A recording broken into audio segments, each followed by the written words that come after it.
thing I enjoyed the other day was when you showed me photos of the model that you created for the North Terminal and the history of what that model was used for, which I didn't know.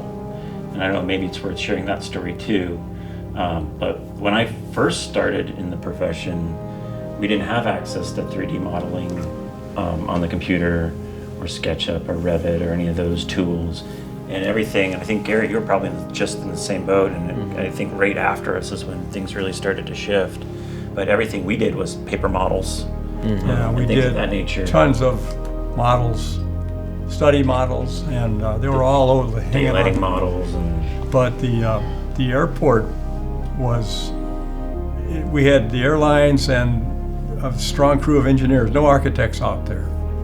And we had a good scheme, and it seemed like we just couldn't sort of push it past center. So we had 3 people in the office, and I went up to the hobby store in Spenard and bought, there were DC-10 and 747s were the big airplanes.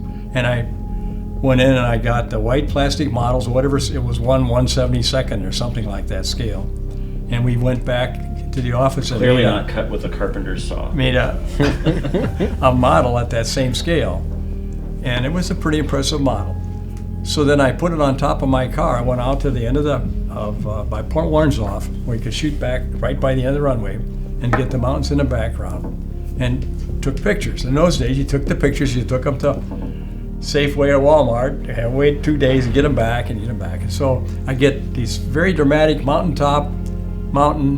and the top of the car. So we chop the top of the car off and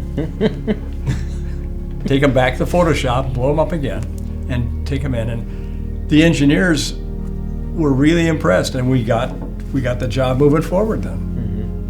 And the issue before was they really were they were struggling to sort of see the physical reality of the visual, and presenting that model gave them that sort of that massing context. Really in its context, because the mountains, it was a blue sky day and the mountains were right there. It looked just like it was going to be.